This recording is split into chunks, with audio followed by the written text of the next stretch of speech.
Oke, hari ini kita belajar kembali Pascal yang ke-9. Topiknya masih tentang modul lanjutan. Nah, di sini ada sebuah prosedur namanya prosedur tambah kali ya. Nah, kemarin kita sudah belajar bagaimana cara membuat prosedur ya, kira-kira seperti ini. Hanya saja bedanya di sini kita pakai parameter. Jadi ada parameter itu ada dua, ada yang berdasarkan value atau nilai, yang kedua berdasarkan location. Nah, yang pertama kita coba belajar menggunakan parameter value. Jadi di sini ada value kita tambahkan ya. Kalau yang minggu lalu tidak ada value ya, langsung hanya prosedur dan nama prosedurnya begitu ya. Nah, di sini ada value yaitu P dan Q. Kita buat tipe datanya integer. Kemudian C dan D ini untuk menampung datanya. Kemudian begin. Oke, karena prosedurnya adalah tambah kali, maka sini ada proses menjumlahkan dan mengalikan. Kemudian untuk mencetak hasilnya. Nah, disinilah program utamanya itu. Ya, di sini kita menginput ya nilai X dan juga menginput nilai Y. Ya, kemudian kita panggil. Nah, ini dia cara memanggil prosedur, masih ingat minggu lalu ya. Tambah kali. Kenapa? Karena nama prosedurnya di sini kita buat tambah kali. Nah, perhatikan di sini X ya. Di sini P, di sini Y, di sini Q. Jadi nilai X dikirim ke P, nilai Y dikirim ke Q, sehingga ketika dijumlahkan atau dikalikan itu adalah P dan Q, dan dikalikan P dan Q juga. Itu dia ya. Nah, hasilnya nanti kira-kira seperti ini. Itu dia. Misalnya X5, Y-nya 8, maka X tambah Y tentu 13, X kali Y adalah 40. Gitu ya. Baik, saya geser sedikit biar nampak. Ya, itu dia. Oke. Nah, kemudian yang berikutnya ini prosedurnya menggunakan parameter by location ya, berdasarkan acuan. Nah, di sini kita lihat nilai P dan Q itu tidak dijumlahkan, tetapi yang dijumlahkanlah X dan Y ya. Nah, seperti tadi ya, X dan Y. Ini masukkan nilai X, nilai Y. Nah, jadi P ini hanya sebagai lokasi saja, lokasi untuk menampung hasil penjumlahan dan perkalian ya, perkalian, sehingga ketika dicetak nanti dari sini ya hasilnya akan seperti ini. Nah, itu dia. Misalnya X-nya sama dengan 8, Y-nya sama dengan 7, maka X tambah Y sama dengan ya, maaf, ini hasilnya 15 ya. X kali Y hasilnya adalah 8 kali 7 56 ya. Baik, ini bisa kalian tukar sendiri nanti karena di sini tadi terbuat saya sini C dan D ya. Oke. Baik, itu dia untuk prosedurnya. Nah, bagaimana dengan function? Nanti kalau function tinggal ganti aja prosedur di sini menjadi function ya, kata prosedur menjadi function, dan dikasih di sini apa? Tipe datanya, misalnya byte gitu ya, atau integer. Itu saja, mudah sekali. Jadi kalau kita sudah tahu bagaimana buat prosedur, gampang sekali mengubahnya ke dalam bentuk function ya. Sekali lagi, ganti aja kata prosedur menjadi function, dan di ujungnya ini dikasih aja titik 2 tipe data, titik koma gitu ya. Nah, itu dia untuk pelengkap daripada modul. Nah, saya rasa sudah selesai.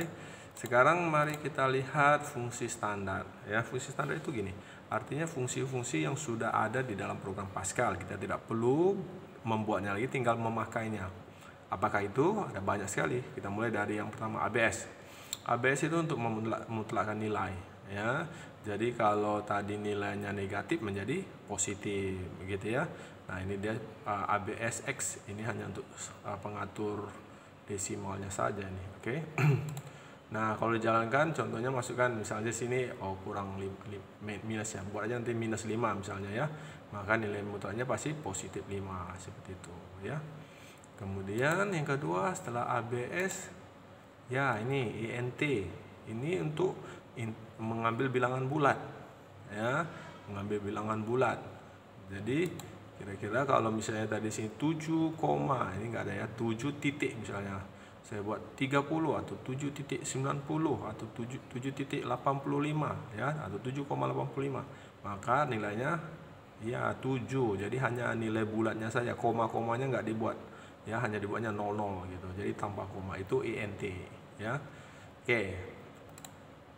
Berikutnya yang ketiga ya, ketiga fraction ya. Jadi ini untuk mengambil nilai pecahan, nilai pecahannya desimal ya, dari sebuah nilai pecahan. Nah, maksudnya gini, Contoh katakanlah saya buat di sini, ini kebetulan 3.00 ya kan, maka dibuatnya 0,00 kan tidak ada desimalnya.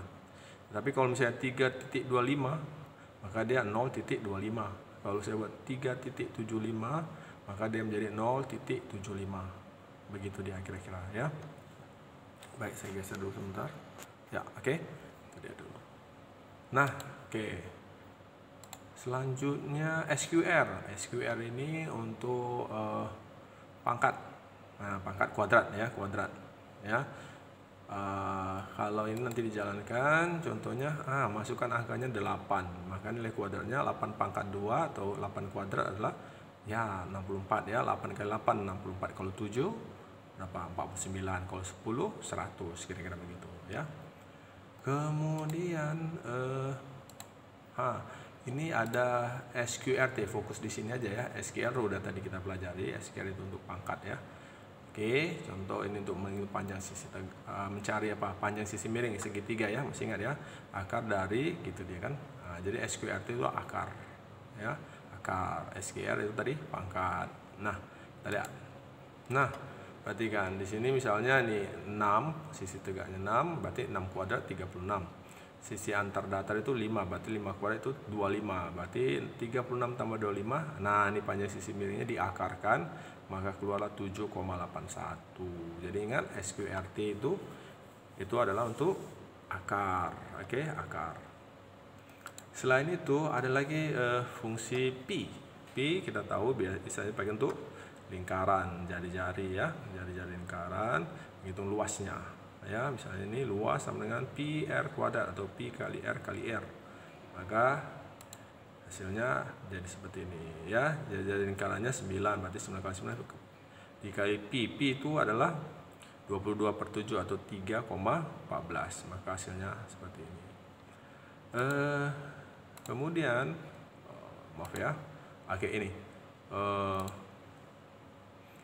ini char ini untuk bicara tentang ASCII, masih ingat ya, American Standard Code Information Interchange. Ini kode-kode dalam komputer ya, dunia komputer ya. Jadi angka-angka itu dikode, huruf atau angka atau simbol-simbol itu dikodekan dalam bentuk karakter ASCII ya.